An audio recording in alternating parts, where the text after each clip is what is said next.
हाँ जी, नमस्कार, good evening. आप सभी का स्वागत है एक बार फिर से। सेशन नंबर 190 हम डिस्कस कर रहे हैं और आज संडे टेस्ट है।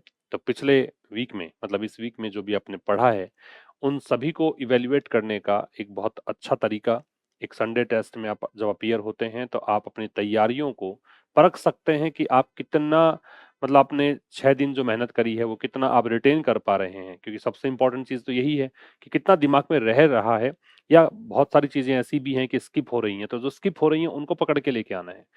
तो आज का सेशन हम स्टार्ट करें उससे पहले ये जानकारी कुछ कोर्सेज की। तो एक तो ये नया बैच स्टार्ट हुआ है एलडीसी के लिए, इसमें 5th ऑफ दिसंबर तक एक ऑफर है, तो उससे पहले आप ये ग्रैब कर सकते हैं कोर्स। उसके बाद एक आरएएस मेंस के विद्यार्थियों के लिए 25th ऑफ नवंबर तक का ऑफर है। उसके बाद यहाँ फीस बढ़ जाएगी और एक कॉम्प्रिहेंशन बैच है, ये रनिंग बैच है। तो ये कुछ बैचेस की जानकारियां। अब आइए स्टार्ट करते हैं आज की क्लास। सबसे पहले आपको क्या करना है? सबसे पहले आपको ये जो वर्ड्स दे रखे हैं इनको पॉज करके वीडियो को और इन वर्ड्स को आप अच्छे से देखें कि कौन से वर्ड का क्या मीनिंग है, क्या मायने हैं। अकाउंटेबल दे रखा है। अकाउंटेबल जो शब्द है इसका मतलब होता है रिस्पॉन्सिबल, जिम्मेदार, जवाबदेह। इसे आप लाइबल भी कह सकते हैं, इसे आप आंसरेबल भी कह सकते हैं। ठीक है। जिम्मेदार को बोलते हैं क्या? अकाउंटेबल। और अकाउंटेबल जो शब्द है वो एक एडजेक्टिव है। एबल एंडिंग वर्ड्स जो होते हैं वो एडजेक्टिव होते हैं, एक ये भी ध्यान रखना है आपको। इसके बाद दूसरा शब्द आपको दे रखा है डिसीडेंट। डिसीडेंट का क्या बताया था मैंने आपको? असहमत को बोलते हैं, तो डिसअग्रीइंग कह सकते हो, डिसअग्रीइंग, या डिसेंटिंग कह सकते हो। जो असहमत है, आपके विचारों से मेल नहीं खाता है, उसको बोलते हैं डिसीडेंट। ये क्या है? ये एक एडजेक्टिव है। ये डिसिडेंट जो है एक नाउन भी हो सकता है, ये एडजेक्टिव है। आर्ग्युएबली जो है एडवर्ब है, इसका मतलब होता है पॉसिबली या पोटेंशियली, मतलब संभावित रूप से। टाइडिंग्स है वो नाउन है, इसका मतलब होता है न्यूज, इंफॉर्मेशन, रिपोर्ट। कोशिश करिए याद करने की कि सारे शब्द आपको इस तरह से याद आ रहे हैं क्या। ठीक है। एलिज एक वर्ब है। एलिज का एक तो दावा करना होता है, एक एलिज का आरोप लगाना भी होता है। तो अक्यूज करना, चार्ज करना, ये सब मतलब है। 5 तक के हो गए। 6 से 10 एक बार आप देख लीजिए, करिए कोशिश।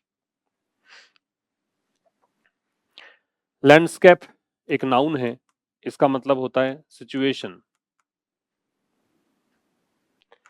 या फिर लैंडस्केप का मतलब होता है सिनेरियो, परिदृश्य को बोलते हैं लैंडस्केप। पुल द स्ट्रिंग्स एक फ्रेज है। पुल द स्ट्रिंग्स का मतलब होता है कंट्रोल सीक्रेटली, नियंत्रित करना, मैनिपुलेट करना। बताया था मैंने, डोर खींचना, स्ट्रिंग्स का डोर होता है और पुल का मतलब खींचना। फसाड, ये आउटवर्ड अपीयरेंस होती ये बाहरी दिखावा होता है ना।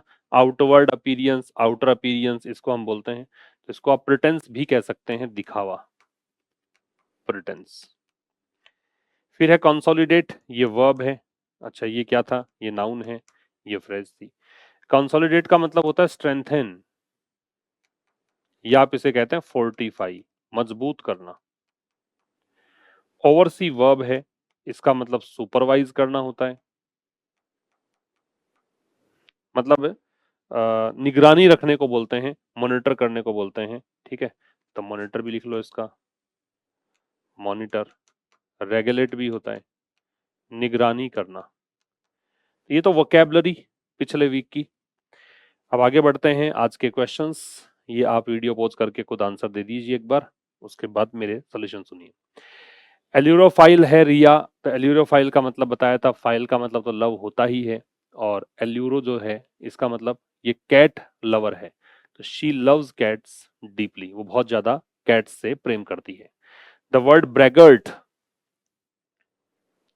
ब्रेगर्ट क्या होता है?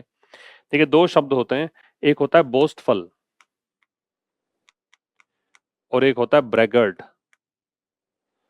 दोनों का मतलब एक ही है, दोनों का मतलब शेख ही भगाना है, बड़ी बड़ी बातें करना है। ठीक है, तो ब्रैगर्ट कौन है? बोस्ट अबाउट अचीवमेंट, जो अपनी उपलब्धियों के बारे में शेख ही भगाड़ता है, डींगे हाँकता है। आई ऑब्जेक्ट टू हिज, अब ये तो खैर ऑप्शन मैंने हटा ही दिया, एक यहाँ ब्लैंक था, माफी चाहता हूँ, ये तो सीधा आंसर ही डाल दिया मैंने। I object to his rude behaviour in class, object के साथ टू लगता है कि मैं उसका जो रूड बिहेवियर है क्लास में उसकी उसको क्या करता हूँ? ऑब्जेक्ट करता हूँ, उसका विरोध करता हूँ। ऑब्जेक्ट टू का मतलब है अपोज करना, ऑब्जेक्ट के साथ प्रेपोजिशन टू लगता है। ठीक है, नंबर 4 है the idiom down the drain means, down the drain का मतलब क्या बताया था? भी आप कोई चीज अगर नाली में फेंक देते हो तो वो चीज आपके लिए वेस्ट हो चुकी है, काम की नहीं रही है, तो बीइंग वेस्टेड कंप्लीटली, पूरी तरह से वेस्ट हो जाना। And what is the idiom? Devil's luck, devil's luck बताया था राक्षस जैसा लक, मतलब बहुत ही जबरदस्त लक आपका है, तो अनयूजुअली गुड लक इन रिस्की सिचुएशंस, ये इसका आंसर होगा। ठीक है, कॉमन एरर्स हैं, लेकिन इसमें एरर्स आप एक बार वीडियो को पॉज करके कोशिश करिए, जो भी आपको दिख रहा है स्क्रीन पर उनको सॉल्व करने की, और इसमें एक ही एरर ऐसा नहीं है, मल्टीपल एरर्स हैं, तो सब कुछ सेंटेंस को पूरा सही लिखना है, सारा बुद्धि लगाते हुए, सारे जोड़ तोड़ करते हुए करिए कोशिश। He is a honest officer which never compromise on principles. He is an he is an आएगा पहले तो, ऑनेस्ट का साउंड देखते हुए वाउल साउंड है। दूसरा, ऑफिसर के लिए विच नहीं आ सकता, विच वस्तुओं के लिए आता है, तो यहाँ पे हु आएगा। तीसरा, कॉम्प्रोमाइज नहीं कॉम्प्रोमाइजेज, क्योंकि हु से पहले ऑफिसर सिंगुलर है, और सिंगुलर है तो यहाँ पे वर्ब सिंगुलर आएगी, तो कॉम्प्रोमाइजेज आएगा। बात समझ में आई? ऑनेस्ट का साउंड देखते हुए एन आएगा। विच के स्थान पे हु, क्योंकि ऑफिसर यहाँ पे पर्सन है। कॉम्प्रोमाइज की जगह कॉम्प्रोमाइजेज, क्योंकि हु से पहले एंटीसीडेंट ऑफिसर सिंगुलर है। इसका ट्रांसलेशन ये हुआ कि वह एक ईमानदार अधिकारी है जो प्रिंसिपल्स से कॉम्प्रोमाइज नहीं करता है, सिद्धांतों से समझौता नहीं करता है। She gave me an one time password which didn't worked. पहली बात तो वन टाइम पासवर्ड, तो वन का वह है, ये कॉन्सोनेंट साउंड है। कैसा साउंड है? कॉन्सोनेंट साउंड है। कॉन्सोनेंट है तो यहाँ एन नहीं आके ए आएगा। दूसरा, डिड नॉट है तो डिड के साथ वर्ब की बेस फॉर्म आती है, बेस फॉर्म आती है तो वर्कड नहीं आएगा, वर्क आएगा। तो उसने मुझे वन टाइम पासवर्ड ओटीपी दिया, जो जिसने जो काम नहीं किया। ये करिए।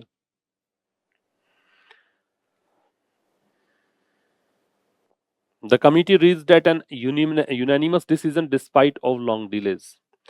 रीच के साथ preposition नहीं आता है, बहुत बार बता चुका हूं मैं ये बात आपको। Reach does not take any preposition after it because it is a transitive verb, और transitive verb है तो preposition की requirement नहीं।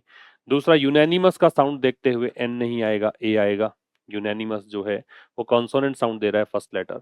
और तीसरा, डिस्पाइट के बाद में ओव नहीं आएगा, despite is a preposition, it does not take any preposition after it. ठीक है, और इन स्पाइट जो होता है उसके साथ में हम ओव लगाते हैं। ये के बावजूद दोनों का मतलब क्या है? के बावजूद। इसका ट्रांसलेशन ये हुआ कि कमिटी पहुंची एक सर्वसहमति वाले निर्णय पर, ऐसे निर्णय जिसमें सब लोग सहमत थे काफी देरी होने के बावजूद। She work as a NGO volunteers in weekends, वो काम करती है, शी वर्क्स आएगा सिंगुलर, कि किसी वर्ब की फर्स्ट फॉर्म में एस और ईएस जोड़ने से वो वर्ब कैसी बन जाती है? सिंगुलर, यहाँ वर्क्स आएगा। एनजीओ से पहले एन आएगा, एन एनजीओ। क्यों एन आएगा? क्योंकि एनजीओ जो है उसका साउंड देखोगे तो ऐसे लिख कर देखोगे, ए से पहले ये वाउल है तो वाउल है तो एन आएगा।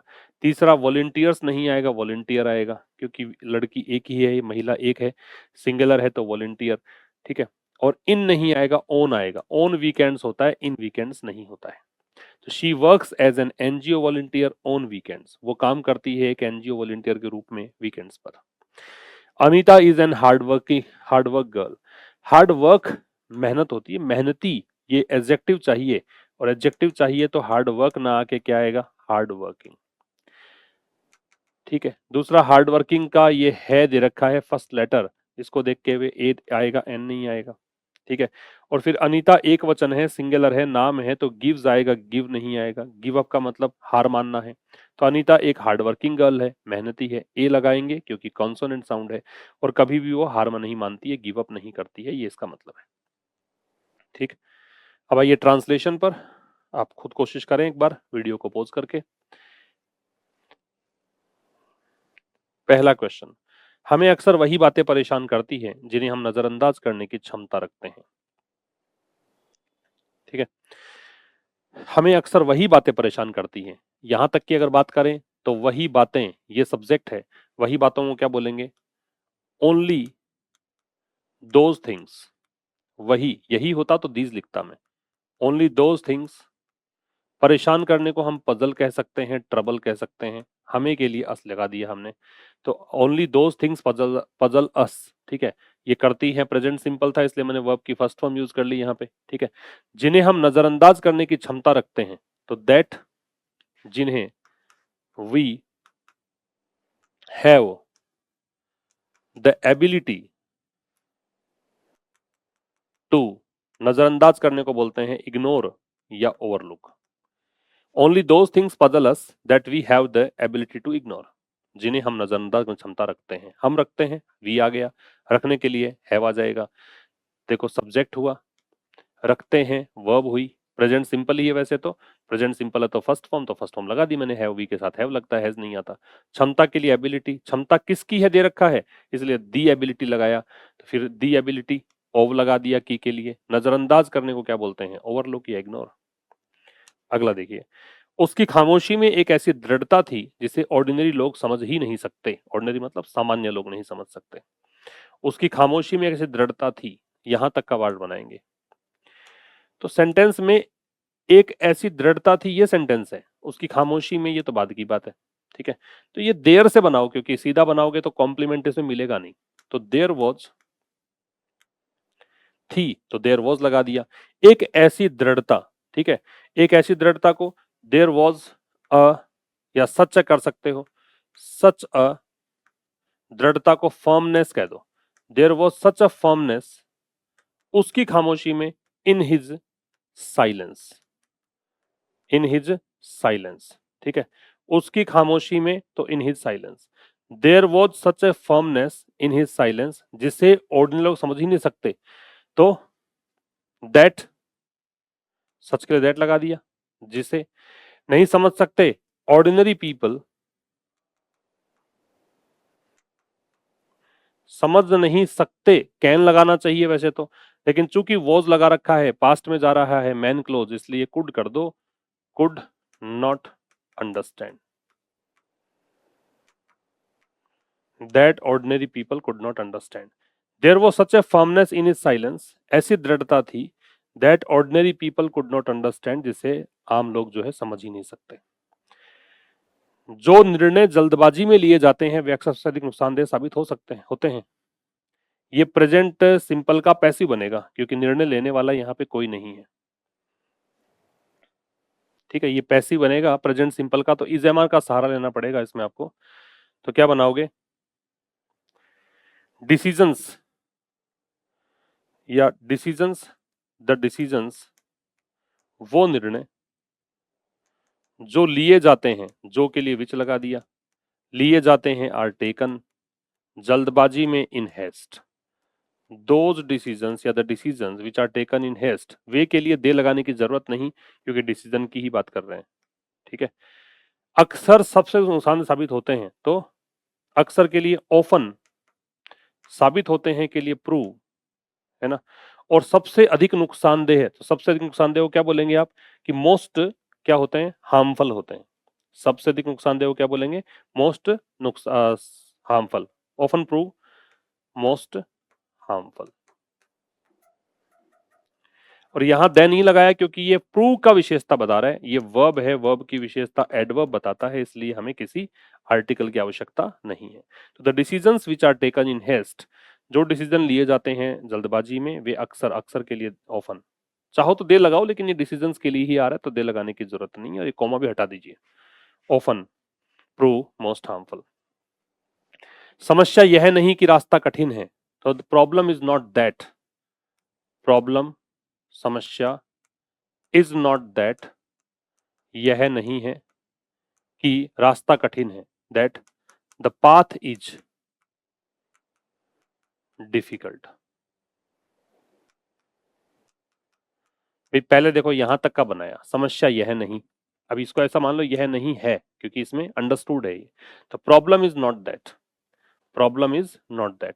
लेकिन अब चूंकि कोई बोल रहा है प्रॉब्लम, तो यहाँ पे द प्रॉब्लम ठीक रहेगा क्योंकि उसको पता होगा कौन सी प्रॉब्लम। तो the problem is not that the path is difficult, बल्कि यह है, बल्कि के लिए बट लगा देना कि हम मुश्किल बड़ा ज्यादा देखते हैं, बट